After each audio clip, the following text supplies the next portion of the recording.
So guys, कैसे हैं आप लोग। मैं आज आपके लिए एक्सप्लेन करने वाला हूँ मूवी कैथी। ये मूवी रिलीज हुई थी 2019 में और मैं ये मूवी एक्सप्लेन कर रहा हूँ 2023 में, क्योंकि इसका रीमेक आने वाला है भोला के नाम से। कैथी मूवी को डायरेक्ट किया है लोकेश कनक ने। इनके नाम से एक नया यूनिवर्स भी बन चुका है जिसका नाम है LCU, लोकेश सिनेमैटिक यूनिवर्स। अभी दो मूवी आई हैं, एक का नाम है कैथी और दूसरी का नाम है विक्रम। और अगर आपको किसी और मूवी का एक्सप्लेनेशन चाहिए हो तो आप कमेंट में ज़रूर बताना। तो चलते हैं हम कहानी की तरफ। तो मूवी की शुरुआत में हमें एक ऑर्फनेज दिखाया जाता है, यानी कि अनाथालय, जिसमें एक 10 साल की बच्ची रहती है जिसका नाम है अमोदा। उसको उसकी टीचर बुलाती है और उसको बताती है कि उससे कोई स्पेशल इंसान मिलने आने वाला है सुबह। और अमोदा ये सुनकर सोचने लगती है कि 10 साल में आज तक तो मुझसे कोई मिलने नहीं आया, तो मुझसे कौन मिलने आने वाला है सुबह। क्योंकि वह छोटी बच्ची है तो उसके मन में क्यूरियोसिटी होती है कि उससे कौन मिलने आने वाला है। तो वह अपनी दोस्त से आकर पूछती है कि तुम्हें पता है कल कौन मुझसे मिलने आने वाला है। वहीं सीन शिफ्ट होता है इंस्पेक्टर विजय पर, जो कि अपनी टीम के साथ स्मगलिंग गैंग का सामना करते हुए उनसे कई सारे पैकेट्स बरामद करते हैं, जो कि थे ड्रग्स। वजन था करीब 900 किलो से ऊपर और प्राइस थी करीब 800 करोड़ रुपए से भी ज्यादा। सारे पैकेट्स पर बिच्छू का एक निशान बना हुआ था, जो कि आपने रोलेक्स के गर्दन पर भी देखा था। विजय की टीम SP ऑफिस के नीचे एक छोटे से कमरे में ये सारे पैकेट्स रखवा देती है। वही हम देख पाते हैं विजय के हाथ से खून बह रहा था, उसकी हड्डी डिसलोकेट हो गई थी। इन ऑफिसर्स की बातों से पता लगता है कि ये सारा माल एक आदि कालम नाम के एक ड्रग स्मगलर का है, जो कि कई सालों से ड्रग और बाकी इलीगल धंधे कर रहा है। डिपार्टमेंट के कुछ लोग भी उसके साथ काम कर रहे हैं, लेकिन यह बात अभी किसी को पता नहीं है। वहीं सीन शिफ्ट होता है कहानी के लीड विलन अंबू पर, जो कि गुंडा होने के साथ साथ आदि कालम का भाई भी था। वो इस वक्त अपना काम कर रहा था, तभी उसको एक फ़ोन आता है। फ़ोन से उसको पता चलता है कि तुम्हारे बड़े भाई के साथ साथ तुम्हारा 800 करोड़ का माल भी पकड़ा गया है। और जो कि इन्फॉर्मेशन इसको मिल रही थी वो इसको मिल रही थी स्टीफन राज से, जो कि नार्कोटिक्स डिपार्टमेंट का हेड है। अंबू का कहना था कि मुझे कैसे भी करके उन 5 लोगों का पता चाहिए जिन्होंने हमारा सारा माल पकड़ा है। वहीं स्टीफन राज का कहना था कि मैं तुम्हारी इस काम में मदद तो कर सकता हूँ, लेकिन मुझे ड्रग्स में से कुछ हिस्सा चाहिए। इस बात पर इन दोनों की डील हो जाती है। वहीं सीन शिफ्ट होता है एक पुलिस ऑफिसर पर, जो कि काफ़ी सालों से अपनी सर्विसेज डिपार्टमेंट को दे रहा था और उसका रिटायरमेंट होने वाला है। और वहीं पर सारे पुलिस वाले मौजूद थे और एक पार्टी का माहौल बना हुआ था। वहीं पर एक पुलिस वाला जिसका नाम पालपिंडी होता है, उसके पास स्टीफन राज की कॉल आती है। वो उससे सबकी शराब में पॉइजन मिलाने के लिए कहता है। ये पॉइजन इतना खतरनाक था कि इसकी कुछ बूंदों से ही इंसान की मौत भी हो सकती है। और वहीं कहानी में हमें एक और सीक्रेट स्पाई दिखाया जाता है जिसका नाम है एहजाज अहमद, जो कि इस वक्त काम तो अंधू के लिए कर रहा था, लेकिन वो सारी इन्फॉर्मेशन इंस्पेक्टर विजय को पहुंचा रहा था। जिसके बाद सीन दिखाया जाता है SP ऑफिस, जहां पर एक न्यू कांस्टेबल अपनी भर्ती के लिए आया हुआ हो, जिसका नाम होता है नेपोलियन। वहीं हम वहां पर कुछ कॉलेज के लड़कों को देख पाते हैं, जो कि ड्रंक एंड ड्राइव केस में वहां पर आए हुए होते हैं। इनको छुड़वाने के लिए वहीं पर एक लड़का और एक लड़की आए हुए होते हैं, लेकिन पुलिस वालों को इन पर भी शक था, तो ये उन्हें भी वहीं पर रोकने के लिए कहते हैं। वहीं विजय की बात अपने हायर ऑफिसर से होती है, जिसका आज रिटायरमेंट था। सीनियर ऑफिसर कहता है कि मैं जानता हूँ कि तुमने कोई बहुत बड़ा स्मगलिंग का माल पकड़ा, लेकिन विजय उसको बताना तो नहीं चाहता था, लेकिन उसको बताना पड़ता है कि उसने कितना माल कहाँ से पकड़ा है और उसने कहाँ पर उसको छुपा कर रखा है। दूसरी तरफ अंबू और उन 5 ऑफिसर्स को मारने के लिए निकल पड़ा था, और दूसरी तरफ पुलिस वाले उस पार्टी को एंजॉय कर रहे थे और वहाँ पर बढ़िया मस्त चिकन बिरयानी बना था, और उसी के साथ ये सब जाम पी रहे थे।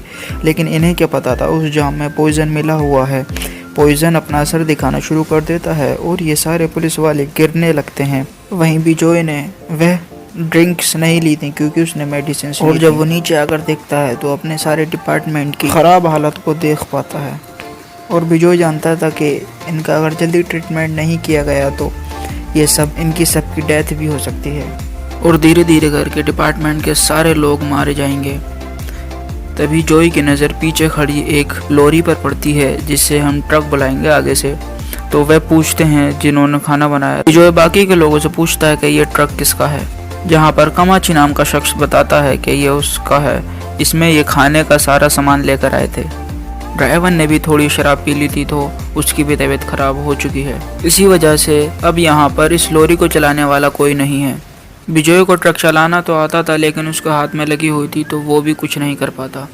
तभी उसे याद आता है कि थोड़ी देर पहले ही एक पुलिस वाले ने एक सस्पेक्ट को पकड़ा था जिसे ट्रक चलाना आता है। तो विजय उससे जाकर रिक्वेस्ट करता है कि वो उनकी मदद करे। तो यहाँ पर अब एंट्री होती है हमारी कहानी के लीड एक्टर दिल्ली की। तो खैर दिल्ली उससे मना कर देता है कि उसे सुबह अपने किसी करीबी से मिलने के लिए जाना है, तो वो ट्रक नहीं चला पाएगा और मैं ये रिस्क नहीं उठा सकता, क्योंकि अगर रास्ते में किसी पुलिस वाले ने चेक पोस्ट पर रोक लिया तो इतनी सारी बॉडीज ट्रक भरकर कहाँ जा रही हैं, तो मैं तो फंस जाऊंगा।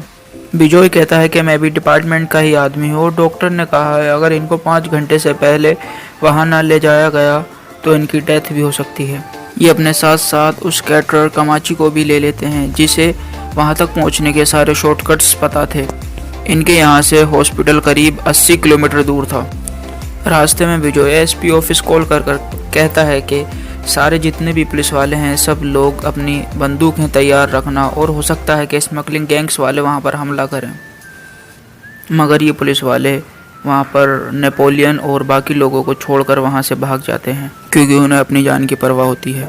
अब यहाँ से पूरी स्टोरी 4 कैरेक्टर्स के बीच में घूमती फिरती रहती है, जहाँ एक तरफ कहानी का विलन अम्बू अपने बड़े भाई आदि कालम को छुड़वाने के लिए एसपी ऑफिस के लिए पहुंचता है।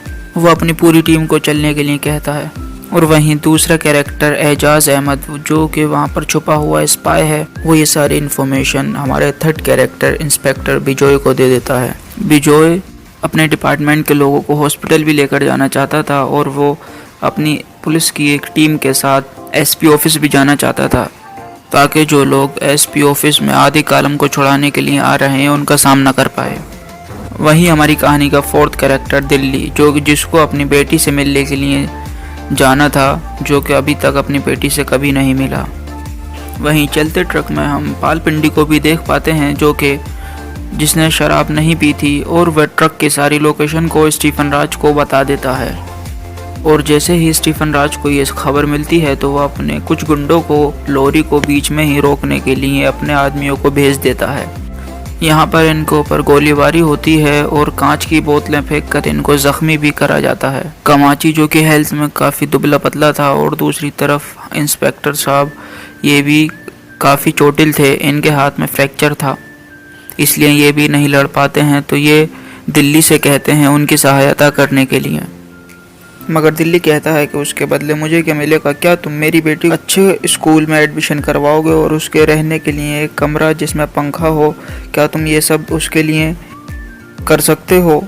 तो विजय कहता है कि हाँ, मैं सरकार से बिल्कुल उसके लिए ये सब करने के लिए कहूँगा। तो दिल्ली कहता है कि सरकार नहीं, क्या ये सब तुम करोगे? तो वो कहता है हाँ ठीक है मैं करूँगा, लेकिन तुम हमें पहले इस सिचुएशन से निकालो। और यहाँ पर अकेला दिल्ली उन सारे गुंडों को मार कर इस जगह पर हमें बहुत बढ़िया फाइटिंग सीक्वेंस देखने को मिलता है। और जब ये सारे गुंडों को पीट पाट कर आगे बढ़ रहे, और वहीं दूसरी तरफ अम्बू पहुँच चुका था एसपी ऑफिस, मगर उसके पहुँचने से पहले ही विजय ने एसपी ऑफिस कॉल कर नेपोलियन को कॉल कर ये कहा था कि एसपी ऑफिस के सभी दरवाजे, खिड़की और जितने भी आने के रास्ते हैं उन्हें सबको बंद कर दे। और उसने ऐसा ही किया था। तो ये लोग एसपी ऑफिस के बाहर से अंदर घुसने के तरीके ढूंढते रहते हैं, ये सब जगह तोड़ फोड़ करते हैं और दरवाज़ा तोड़ने की कोशिश करते हैं, लेकिन इनसे दरवाज़ा नहीं टूट पाता। और नेपोलियन ने जो वहाँ पर स्टूडेंट्स आए हुए ड्रग एंड ड्राइव के केस में उन सब से मदद मांगता है, और वो सब उसकी मदद करने के लिए तैयार हो जाते हैं। और वह सारे खिड़की दरवाज़ों पर अलमारी वगैरह भारी सामान लगा देते हैं, और वहाँ पर उन सब का ध्यान भटकाने के लिए वहाँ एक स्पीकर में गाने बजाना शुरू कर देते हैं, जिससे कि उनकी आवाज़ अंदर तक ना जा सके, क्योंकि अंदर से अम्बू का भाई उन्हें रास्ता बता रहा था आने का। स्टीफन राज भी अम्बू को कॉल कर बता देता है कि एसपी ऑफिस के नीचे ही सारा ड्रग्स है। ये सुनने के बाद अम्बू किसी तरह से अंदर जाना चाहता था, और वह इस एसपी ऑफिस के पीछे एक पेड़ था, पेड़ के सहारे चढ़ जाता है छत पर। छत से वो अंदर आ जाता है और इनके बीच में लड़ाई होती है। कॉलेज स्टूडेंट्स उसको बड़ी मुश्किल से काबू में करते हैं और इसको फिर उस लड़की के दुपट्टे से उसके हाथ बांध देते हैं। और दूसरी तरफ दिल्ली भी एक स्कूल के पीछे पहुंच चुका था जहां पर इन्हें जाना था, और वहां पर पुलिस की दूसरी वैन आकर इन सारे पुलिस वालों को ले जाती है हॉस्पिटल के लिए, और ये एसपी ऑफिस के लिए निकल जाते हैं। और उन एसपी ऑफिस में उन कॉलेज के लड़कों में से एक लड़का भी मारा जाता है, और दूसरी तरफ जो स्पाई था एहजाज अहमद वो भी मारा जाता है, क्योंकि इन गैंगस्टर्स को उस पर शक हो गया था कि कोई तो है जो हमारी इन्फॉर्मेशन बाहर तक पहुंचा रहा है। और सीन शिफ्ट होता है एसपी ऑफिस में, जहां पर सारे लोगों की उम्मीद ख़त्म हो चुकी थी कि यहाँ से कैसे निकलें, और बाहर 30 से 40 लोग इनको मारने के लिए इंतज़ार कर रहे थे। बिजोय जानता था कि एसपी ऑफिस के नीचे एक टनल है जहाँ से ये अंदर जा सकते हैं और वहाँ से लोगों को बाहर निकाल सकते हैं। तो दिल्ली वहाँ से अंदर जाता है और इन सब लोगों को बाहर निकालने के लिए चला जाता है, और वहाँ से ये सारे लोगों को बाहर निकाल देता है। और नेपोलियन भी वहीं रुक जाता है, वो नहीं जाता बाहर। दिल्ली और नेपोलियन के हाथ लग जाती है एक मशीन गन, और उसी टनल में जो इनका पकड़ा हुआ माल था वो भी उसी टनल में रखा हुआ था, और दिल्ली मशीन गन बाहर निकाल कर ले आता है। मशीन गन से वे सारे लोगों पर गोलीबारी शुरू कर देता है, और वहाँ से सारे लोग भागने की कोशिश करते हैं, लेकिन दिल्ली किसी को भी नहीं छोड़ता। मशीन गन से एक एक को सबको चुन चुन कर मारता है, और दूसरी तरफ जो डिपार्टमेंट के लोग थे वो भी सेफ बच जाते हैं, क्योंकि वो समय पर हॉस्पिटल पहुँच जाते हैं। और आखिर में दिल्ली अपनी बेटी से मिलता है। दिल्ली बिजोय को अपनी बेटी के लिए एयर रिंग लाए हुए जो अपनी बेटी के लिए लाया था वो बिजोय को दे देता है, और जहाँ पर अंबू जिंदा बच गया था तो वो सारी इन्फॉर्मेशन रोलेक्स को दे देता है। सो गाइस, आपको ये वीडियो कैसी लगी आप कमेंट करके ज़रूर बताइए ना, और इस तरह की और वीडियो देखने के लिए हमारे इस चैनल को सब्सक्राइब कीजिए, जिससे कि हमें मोटिवेशन मिलता रहे आगे को और वीडियो बनाने के लिए। और लास्ट में हम दिल्ली को सड़क पे जाते हुए देख पाते हैं, जिसके हाथ में उसकी बेटी थी और एक हाथ में थैला, और वहीं पर उसके साथ वो लड़का भी आ जाता है। और ये कहानी की एंडिंग यहीं पर होती है।